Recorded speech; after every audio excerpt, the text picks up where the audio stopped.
Dan pemirsa, menurut data Kementerian Pekerjaan Umum, hanya 50 pesantren saja yang memiliki izin bangunan dan dahulu namanya IMB dan kini disebut sebagai PBG. Dan bila bangunan digunakan sebagai tempat usaha, ada izin tambahan, yakni sertifikasi layak fungsi. Kita sering mendengar adigium, jangan membenarkan yang biasa, tapi biasakanlah yang benar.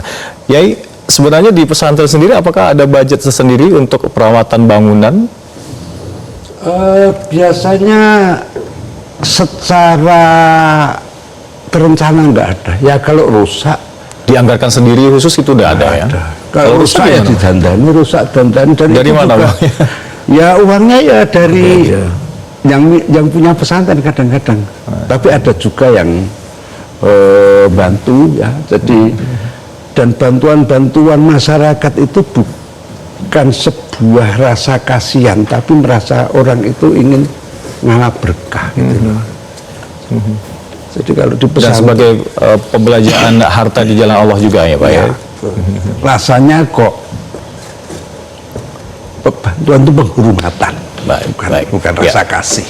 Pak Wahidin, pengalaman sebagai kepala daerah, adakah budget sendiri untuk bantuan kepada pesantren-pesantren ini?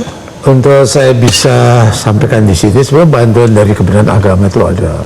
Dari Kementerian Agama ya? Ada ya, jumlahnya sesuai dengan kebutuhan, baik untuk pembangunan yang baru maupun untuk perawatan.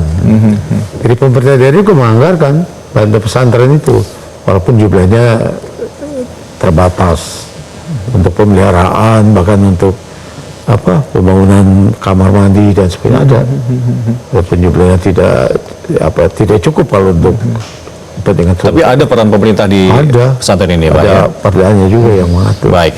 Pak Jimmy, lembaga mana sebenarnya yang seharusnya memastikan pembangunan pesantren dan untuk pendidikan dan menampung banyak santri ini bisa aman dan sesuai dengan ketentuan keselamatan? Sebetulnya pesantren ini kan berada di beberapa kumparan ya. Gedungnya sendiri masuk di ranah Kementerian PU. Gedungnya di PU ya. Kemudian kultur dengan sistem pendidikannya, pendidikan dan sebagainya masuk di Kementerian Agama.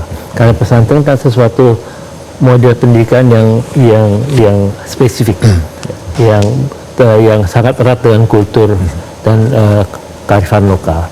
Kemudian berkembang pesantren baru, kemudian masuk kurikulum umum sehingga masuklah Kemendik Dasmet. Kemudian Pemda yang menjadi ujung tombak yang mengurusi perizinan, ada pendidik bangunan di sana dan sebagai tim profesi ahli yang dibawa koordinasi Pemda. Sebetulnya empat unsur ini mesti berkolaborasi untuk mendapatkan satu formulasi yang tepat.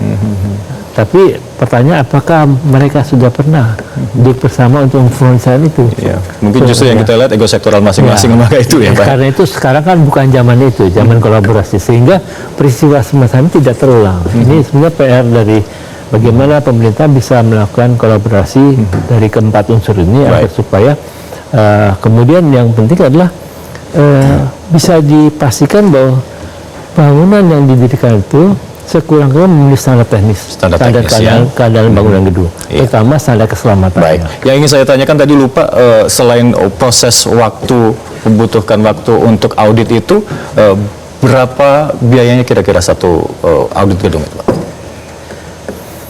Range harganya, Pak? Harganya kemarin kami sudah membuat semacam matriks ya, semacam matriks. Berkisar antara, kalau bangunan sederhana sekitar mungkin satu gedung antara 25 juta. 25 juta ya, bisa dibayangkan kali beberapa puluhan ribu pesantren. Kalau bangunan bagus sederhana ya. Satu pondok kan nggak terdiri satu bangunan gedung.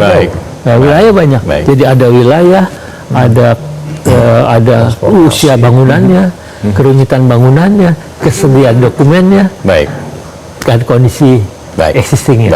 Itu yang menentukan harganya. Closing statement Pak Yai, singkat saja di penghujung segmen ini. Ya, kita berdoa semoga santri yang wafat dalam peristiwa yang tragis itu wafat dalam keadaan syahid. Amin. Semua amalnya diterima dan ditempatkan tempat yang terbaik. Dan kejadian ini pasti menjadikan ibroh sendiri ya. Dan yang paling penting ini adalah semacam momen introspeksi nasional ya. baik itu dari pihak struktur negara yang Dan juga memang- pesantren ya, dan Pak, ya? juga pesantren, pasti pesantren akan mengambil hikmah-hikmah Baik. yang menjadi pelajaran-pelajaran untuk Baik, perbaikan. terima kasih Pak Yai. Pak Wahidin, Peristiwa ini menjadi pelajaran bagi kita, tapi tetap kita harus tetap punya semangat untuk membangun pesantren.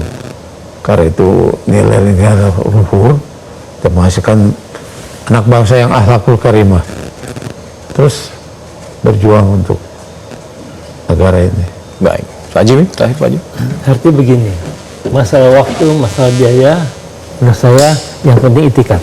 Yang penting itikat ya, Kalau pasti ada jalan ada ya. itikat baik, DPR, pemerintah siap membantu ya. dan kemudian karena itikat baik itu pasti diridhoi Allah. Baik, terima Karena kasih. itu semua ada jalannya. Baik, terima kasih Pak Jimmy, terima kasih Pak Wadiana dan juga Pak Kiai telah hadir bersama kami di studio Metro TV.